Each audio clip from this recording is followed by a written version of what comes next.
빈 그릇 앞에서 드리는 감사라는 제목으로 말씀을 나누겠습니다. 우리가 성숙과 미숙을 구분할 때 그 기준을 뭐로 삼으면 좋을까요? 전에는 나이가 많으면 성숙하고 나이가 어리면 미숙이라고 생각을 했거든요. 그런데 저도 이제 나이가 좀 들고 보니까 나이가 들어도 여전히 미숙할 수 있고 또 나이가 어려도 성숙할 수 있구나. 최근에 수능 만점자가 광주에서 나왔어요. 뭐 10몇 년 만이라고 하더라고요. 광주에서 수능 만점자가 나온 게. 서석고 3학년 학생인데 자기는 고등학교 3학년이 되어서 공부하는데 체력적으로 너무 많이 빼앗길까 봐 하루에 6시간만 공부에 집중했다는 거예요. 그리고 나머지는 활동하는데 시간을 썼다라는 거예요. 그래서 봉사도 많이 다니고 그랬는데 만점을 받은 거예요. 꿈이 뭐냐 그랬더니 서울대 가가지고 공부 열심히 해서 나중에 어려운 사람들 많이 도와주는 그런 일들을 하고 싶다. 19밖에 되지 않은 고등학교 3학년 입에서 그런 포부들이 나오니까 참 미숙한 듯 보이는데 성숙하고 또 성숙하게 보이지만 미숙하게 보이는 또 사람도 있고 그래서 나이는 기준이 아닌 것 같고 뭐 신체라든지 뭐 지식 이게 성숙과 미숙을 결정하는 것도 아닌 것 같고 근데 자립 스스로 딱 설 줄 알면 성숙하고 아직도 혼자서는 제대로 못 산다 그러면 좀 미숙한 것 같고 결혼을 이야기할 때도 남자가 부모를 떠나 아내와 합하여 그래서 온전한 인격체로 서면은 성숙한 거고 결혼을 했지만 계속해서 부모를 떠나지 못하고 이렇게 부모를 의지하고 그러면 성숙해 보이나 성숙해 보이지 않는 모습처럼 보이기 때문에 우리가 성숙과 미숙을 구분하는 기준 중에 하나가 자립인 것 같습니다. 근데 신앙생활은 거꾸로입니다. 신앙생활은 자립하면 미숙한 거예요. 신앙생활은 하나님을 의지하면 성숙한 겁니다. 오히려 자립하려고 하면 넘어져요. 근데 하나님을 의지하면 안 넘어집니다. 우리가 부르는 찬송 중에 그런 가사가 있어요. 세월 지나갈수록 의지할 것뿐일세. 아무 일을 만나도 예수 의지합니다. 그게 성숙이에요. 근데 우리가 일반적으로 알고 있는 성숙의 개념하고 좀 다르죠. 혼자 딱 설 줄 알아야 그게 성숙인 것 같은데 신앙생활은 나 혼자 설 줄 안다 하는 순간 자고해지고 그 순간 자빠져요. 언제 안 넘어지느냐? 순간순간 주님을 의지해야 돼요. 순간순간 세월이 가면 갈수록 주님을 더 의지해야 돼요. 우리가 하나님을 의지하는 데 있어서 방해하는 게 있어요. 하나님을 온전히 의지하지 못하도록 회방하는 게 있어요. 제 딸이 무슨 문제가 생겼어요. 제가 해결해 줄 수 있어요. 아빠니까. 아빠는 해결해 줄 수 있잖아요. 근데 제 딸이 저한테 도움을 요청 안 해요. 누구한테 도움을 요청할까요? 조정희 집사님. 제가 해결해 줄 수 있는데 제 딸은 문제가 생기면 꼭 누구한테 전화를 하고 꼭 누구하고 상의를 하고 꼭 누구에게 요청을 해요. 친구들, 이 세상의 친구들 다 나를 버려도 이 찬송가를 모르시는지 계속 친구들한테 전화를 하고 친구들하고 밤새 상담을 하고 아빠가 도와줄 수 있는데 아빠가 해결해 줄 수 있는데 우리가 하나님을 의지하는 데 있어서 가장 방해가 되는 게 바로 인생입니다. 사람이에요. 그렇게 사람 의지하고 싶어요. 보이지 않는 하나님을 의지해야 되는데 사람은 눈에 보이니까 도움이 실제적이란 말이죠. 그래서 오늘 본문에도 보면 귀인들을 의지하지 말며 도울 힘이 없는 인생도 의지하지 말며 5절 말씀을 같이 한번 보실까요? 5절 말씀 읽어보죠. 시작. 삼으며 여호와 자기 하나님에게 자기의 소망을 두는 자는 복이 있도다. 한 번만 더 읽겠습니다. 5절을 시작. 야곱의 하나님을 자기의 도움으로 삼으며 여호와 자기 하나님에게 자기의 소망을 두는 자는 복이 있도다. 누구의 하나님을 소망을 삼으라고요? 거기다 밑줄을 그으시면 돼요. 아브라함의 하나님으로 소망을 삼을 수도 있죠. 이삭의 하나님으로 소망을 삼을 수도 있어요. 그런데 야곱의 하나님으로 소망을 삼아라. 여기에는 메시지가 있는 겁니다. 왜 아브라함도 아니고 이삭도 아니고 왜 성경은 야곱의 하나님을 의지해라. 왜 야곱의 하나님을 의지하라? 라고 했을까? 야곱은 아브라함과 이삭에 비해서 훨씬 더 손이 많이 가는 인생이에요. 아브라함과 이삭에 비해서 많은 허물과 많은 약점과 많은 연약함을 가지고 있는 인간이 바로 야곱입니다. 야곱은 그 이름의 뜻이 뭐냐면 발 뒤꿈치를 잡은 자라는 뜻이에요. 쌍둥이 형 에서가 나올 때 에서의 발목을 잡고 두 번째로 태어난 게 야곱. 그래서 야곱은 내가 장자가 되지 못했다라고 하는 것에 대한 이 열등감, 비교의식, 자기 연민, 이게 굉장히 강하죠. 그래서 어찌하든지 내가 이 형이 가지고 있는 장자권을 내가 빼앗아 가지고 내가 장자의 축복을 좀 받아야 쓰겠다. 그래서 아주 비열한 방법을 쓰잖아요. 자기가 형 에서인 것처럼 목소리 속이고 여기다가 털 같은 거 막 묻혀가지고 아버지 이삭이 눈이 어두우니까 분가를 못할 줄로 알고 아버지한테 가서 저 에서입니다. 목소리 딱 바꿔가지고 그래서 이삭이 야곱 같은데 에서 확실하냐? 예, 제가 사냥해서 고기 잡아왔어요. 드셔요. 그래서 축복을 해줘버리죠. 그렇게 거의 갈취하다시피 축복을 받아놓고 그 다음에 이제 형이 이제 이 에서를 죽이려고 하니까 도망을 가죠. 살아야 되니까. 그래서 저기 하란, 바단 아람이라고 하는 1000km가 넘는 그 먼 거리를 이제 혼자 여행을 하게 됩니다. 그러다가 한 길가에 누워서 자는데 하나님이 이제 나타나셨죠. 하나님이 이 야곱을 찾아오셨어요. 그리고는 이 쓸쓸하게 돌베개에 누워서 자고 있는 이 야곱에게 하나님이 뭐라 그러냐면 내가 너와 함께 해주겠다. 네가 다시 이 아버지 집에 고향으로 돌아올 때까지 내가 너를 떠나지 않겠다. 내가 너를 지켜주겠다. 이런 야곱의 하나님을 의지하라는 거예요. 이런 야곱의 하나님을 의지하라는 거예요. 이제 야곱은 바단 아람으로 갑니다.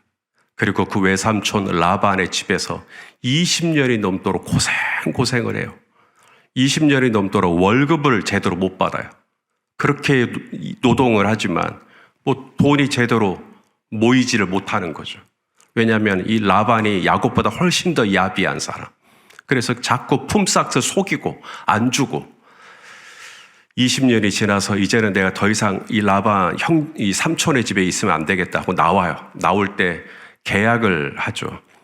삼촌의 양과 또 염소가 굉장히 많은데 저에게 얼룩무늬가 있는 양, 얼룩무늬가 있는 염소는 저에게 주시고 온전한 양과 염소는 삼촌의 것으로 하자고. 사실 양은 무조건 흰색이죠. 양은 무조건 흰색이니까 얼룩이 나오기가 참 쉽지가 않고 염소는 검정이죠. 근데 염소가 얼룩이 나오기가 정말 쉽지 않은. 그 라반이 자기 양과 염소를 딱 보고 약간의 얼룩이 있는 것들을 전부 다 골라내요. 그리고는 자기 아들들, 이 라반의 아들들에게 그 양떼를 맡기고 3일 길을 걸어가야 될 만큼 먼 곳에다가 그 양과 염소를 따로 분리해 놓습니다. 이제는 절대로 섞여도 얼룩이 나올 수 없는 온전한 양과 온전한 염소밖에 없어요. 그런데도 야곱이 하나님께 기도하잖아요. 하나님, 저 20년이 넘도록 외삼촌 집에서 고생을 했지만 벌어놓은 게 없어요. 외삼촌에게서 이제 나가려고 하는데 저 좀 도와주세요. 근데 이 놀랍게도 그 다음부터 계속 얼룩무늬 양이 나오기 시작하는 거죠. 얼룩무늬 염소가 나오기 시작하는 거예요. 이것은 하나님의 전적인 도우심. 이런 야곱의 하나님을 의지해라. 이런 야곱의 하나님을 의지하라. 이제 라반의 집에서 나와서 이제 고향으로 돌아올 때 최고의 난제가 있죠. 형 에서와 어떻게 만날 것이냐.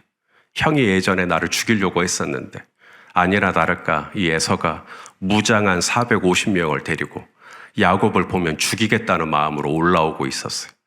아이고 아버지, 제가 라반의 집에 있을 때는 배고파 죽겠고 이제는 형 에서를 만나려고 하니 제가 칼에 죽겠습니다. 하나님께서 야곱을 또 도와주시죠. 그래서 형의 마음을 녹여주세요.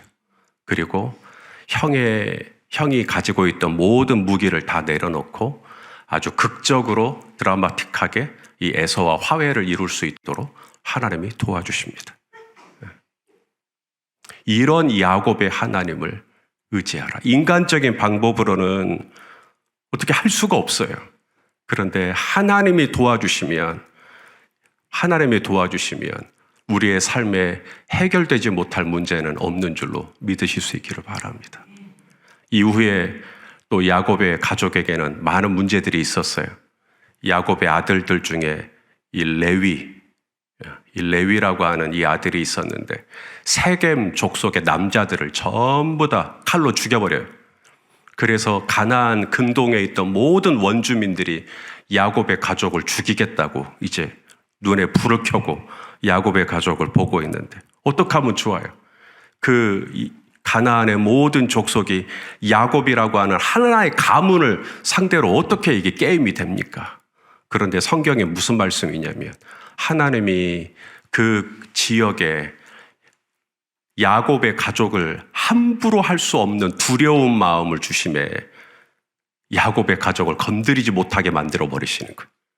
야곱의 가족에 대해서 두려운 마음을 갖게 하시니까 이 야곱의 가족이 무사히 가나안에 나올 수 있도록 그리고 베델로 가실 수 있도록 이런 야곱의 하나님을 의지해라. 이렇게 야곱을 도와줬던 하나님을 의지해라. 아무도 없을 때 내가 너와 함께 하겠다 했던 하나님. 무일푼이었을 때 두 때를 이룰 수 있도록 물질을 주셨던 하나님. 관계가 완전히 어그러져서 회복이 불가능할 것 같았을 때 하나님께서 그 관계를 녹여주셨던 이런 하나님. 정말 사방에서 위기요, 고난이요, 이제 끝났구나 생각했던 그 마지막 순간에 두려운 마음을 주시사 이 가족을 건들지 못하게끔 도와주셨던 이 야곱의 하나님을 의지하면 우리도 은혜를 입을 수 있는 줄로 믿습니다. 야곱은 이후에 요셉이 죽은 줄 알았죠. 요셉이 죽은 줄 알고 막 옷을 막 찢고 슬퍼하잖아요. 근데 알고 보니 요셉은 죽지 않았죠. 요셉은 애굽의 총리가 되었어요. 그래서 나중에 큰 기근이 들었을 때 야곱의 가족은 애굽으로 이주해서 편안하게 그의 인생을 마무리할 수가 있었죠. 이런 야곱의 하나님을 의지하는 것과 오늘 본문에 호흡이 끊어지면 흙으로 돌아가는 인생을 의지하는 것, 비교가 안 되죠. 그래서 하나님은 야곱의 하나님을 의지하는 것이 참 복된 인생이다. 도울 힘이 없는 인생을 의지하지 말고 그 인생을 붙들고 하루 종일 상담하고, 물론 우리가 상담에 필요하긴 하겠지만 상담도 하겠지만 저도 뭐니 해도 야곱의 하나님을 의지하고 하나님께 기도하고 하나님께 도움을 요청하고 오늘도 그러려고 이 새벽에 나오셨죠. 5만 번 기도 응답을 받은 사람으로 유명한 조지 뮬러를 아실 겁니다. 이 조지 뮬러는 고아들의 아버지, 영국 브리스톨, 런던에 있는 고아원을 운영하셨던 분이에요. 이분의 그 전기에 보면 그런 일화가 나와요. 하루는 아침에 그 주방을 담당하는 분이 이 조지 뮬러를 찾아온 거예요. 지금 이제 아침 먹을 시간이 됐는데 그때 고아들이 한 3,000명 정도 아침 먹을 시간이 됐는데 양식이 다 떨어졌다. 어제 저녁에 다 떨어져서 아침에 먹을 게 없다라는 거예요. 지금 시간이 몇 시입니까? 지금 딱 식당에 모여야 될 시간입니다. 아이들 다 일단 식당으로 모이라고 하십시오. 그래서 이제 아이들이 아무것도 모른 채 맛있는 밥이 있을 거로 기대한 아이들이 3,000명의 아이들이 식당으로 모입니다. 빈 그릇을 쫙 나눠요. 아무것도 없으니까 빈 그릇을 쫙 나눠요. 아이들이 이제 빈 그릇이 앞에 있는 거예요. 그래서 오늘 설교 제목이 빈 그릇 앞에서 드리는 감사예요. 조지 뮬러, 우리 같이 기도하자 얘들아. 하나님, 우리에게 일용할 양식을 주신 것을 감사합니다. 아무것도 모르는 이 아이들이 아멘 이래. 예수님 이름으로 기도합니다. 아멘. 눈을 떴을 때 이 빈 그릇에 놀랍게 초자연적으로 음식이 올려져 있으면 얼마나 좋겠어요? 네. 하지만 여전히 빈 그릇이죠. 아무것도 없죠. 그렇게 기도를 마쳤는데 식당에서 누가 이렇게 두드리는 거예요. 나가보니까 그 마을, 아래 동네 마을에 있는 한 쇠과 빵을 만드는 분이셨어요. 이분이 빵을 가지고 온 거예요. 그러면서 말하기를 자기가 보통 일어나는 시간이 있는데 5시 정도다, 새벽에. 그런데 오늘은 새벽 3시에 일어났다라는 거예요. 그래서 왜 이렇게 내가 이렇게 일찍 눈이 떠졌지? 일찍 일어났는데 뭐 하지? 했는데 바로 이 브리스톨 고아원 아이들이 생각이 나서 내가 오늘은 이 아이들을 위해서 빵을 좀 미리 좀 만들어야 되겠다. 3,000명 되는 아이들 거 만들려면 얼마나 일찍 일어나서 했어야 했겠어요? 일찍 일어난 김에 내가 이 아이들 빵을 좀 만들어야 되겠다. 그래서 빵을 이제 갖고 왔다는 거예요. 좀 드려도 되겠냐고. 그래서 이제 이 아이들에게 빵을 하나씩 다 줍니다. 빵을 다 먹고 나니까 그 다음 뭐가 아쉬워요? 예, 우유가 아쉽잖아요, 우유가. 그런데 빵을 한참 먹고 있는데 또 누가 온 거예요? 우유를 배달하는 마차가 바퀴가 빠져버렸어요. 이 바퀴가 고장 나버렸어요. 그러니까 우유를 배달을 하려고 하는데 이 바퀴가 어디서 빠져버렸냐면 브리스톨 고아원 앞에서 빠져버렸어요. 그래가지고 이제 우유를 제대로 배달하지 못하면 우유가 상하잖아요. 그러니까 어차피 버리게 될 우유인데 혹시 드시겠냐고. 할렐루야. 그분의 전기에 그 일화가 나와요. 그렇게 하나님이 이 아이들을 먹이셨다. 1836년에 처음 이 고아원 일을 내가 해야 되겠다. 그때가 영국 산업혁명 시대. 많은 노동자들이 도시로 몰려들고 런던 시내에는 고아원으로 그냥 아예 뭐 천지가 됐을 때, 그 어려운 시기에 이 조지 뮬러는 처음부터 무슨 고아원을 해야겠다 이런 마음이 아니라 이 갈 곳 없는 아이들을 어떡하나 하는 마음으로 시작을 했는데 3,000명, 나중에는 1만 명의 아이를 케어하죠. 그러면서 이분이 고아원을 운영할 때 세운 원칙이 하나 있어요. 이분이 고아원을 운영하면서 세운 원칙이 뭐냐면, 나는, 이게 왜 안 넘어가지?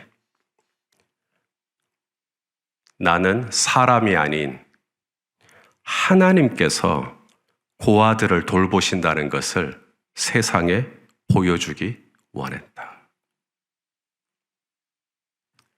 그래서 이 조지 뮬러가 세운 원칙이 뭐냐면, 내가 흙을 주워 먹는 한이 있더라도 도울 힘이 없는 인생에게는 절대로 도움을 요청하지 않는다. 나는 오직 하나님께만 도움을 요청한다.